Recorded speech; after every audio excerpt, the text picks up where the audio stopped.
Okay, let's jump right in. Have you ever wondered what the one thing is, the single thing that really separates us from every other animal on the planet? Well, the answer might be older and a whole lot sharper than you think. Let's dig in. So, to guide us on this journey, we're looking at a classic work by Kenneth Oakley called Man the Toolmaker. It's this fantastic deep dive into how our ancestors didn't just, survive in the world, they started to shape it. And I mean that quite literally with their own two hands. So let's get right to the big question. What was it? What was that one invention that truly made us human?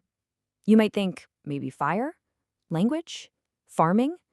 And yeah, those are all huge for sure. But Oakley argues it was something even more fundamental, an invention that actually laid the groundwork for everything else to come. The question is, what was it? To figure that out, we have to go back. We need to understand that fork in the road of evolution, that exact point where our paths split off so dramatically from the rest of the animal kingdom. This gets right to the heart of it. While a saber-toothed cat was evolving bigger, scarier teeth, or a woolly mammoth was growing thicker fur, our ancestors were basically outsourcing their evolution. Instead of growing claws, we just picked up a sharp rock. We didn't have to change our bodies for every single new challenge. We just invented these detachable external solutions. And this is the incredible result. This reliance on extra bodily equipment, on tools, it made us unbelievably adaptable. We could survive the Ice Age, not because we grew fur, but because we used tools to make clothes and build shelters. It meant we could live anywhere, eat almost anything, and thrive in pretty much any climate zone on the entire planet. But wait a second. You might be thinking, hey, other animals use tools, right? And you're not wrong. Apes use sticks, sea otters use rocks, but Oakley points out this absolutely critical difference. It's not about using a tool, it's about making one. So a chimpanzee might see a termite mound, look around, grab a stick, and use it to get some food. That is incredibly clever. But it's all happening right now, in the present, for a reward it can see. It's pure improvisation. What a chimp doesn't do is find a really good branch today, carefully strip the leaves off, and then save it for a termite mound they might visit next week. And this quote just nails it. This is the leap. It's the difference between using and creating. To look at a round, kind of useless rock and see a sharp blade inside it, a blade you might need for a hunt that hasn't even happened yet, well, that requires a totally new way of thinking. It takes foresight, it takes imagination. Okay, so how can archaeologists look at a bunch of chipped rocks and know for sure that they're looking at the birth of human thought? I mean, nature breaks rocks all the time, right? This is where the real detective work begins. Just take a look at these two. On the left, you've got a piece of flint that was broken by natural forces. Maybe it fell down a cliff or got crushed in a glacier. On the right, you have a hand axe. Now, to you and me, they might look kind of similar, but one is just a broken rock, and the other is a message from our deepest past. So how do we read it?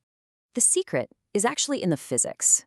Certain kinds of rock, like flint, break in this very specific, predictable way when you hit them.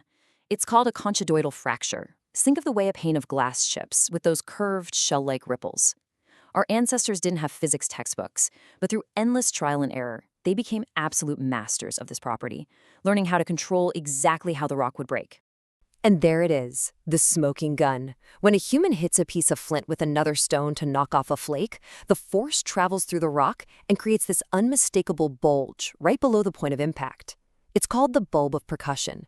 That bulge, and the little ripples you can see coming off it, that's the signature of a deliberate, controlled strike. It's the fingerprint of a toolmaker.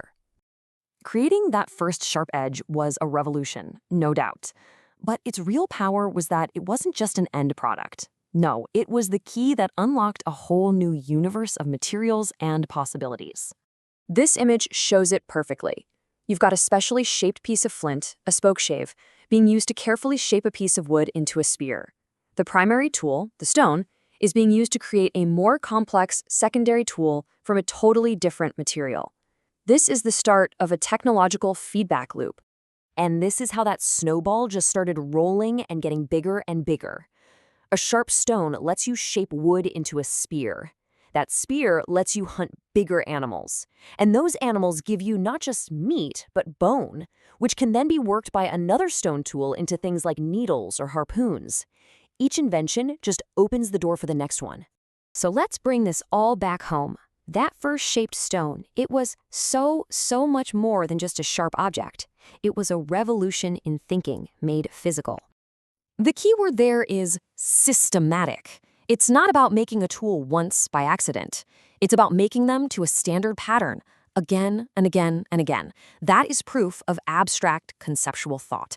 It shows you have the ability to hold an idea in your mind, a blueprint, and then impose that idea onto the physical world. So the next time you see one of these ancient hand axes, remember, you're not just looking at a rock. You're not. You are looking at a fossilized idea.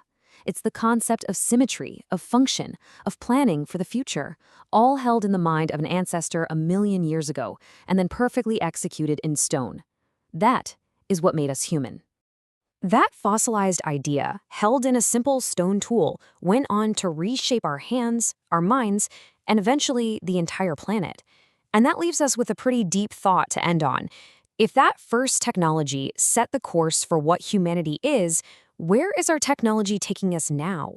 What are we becoming?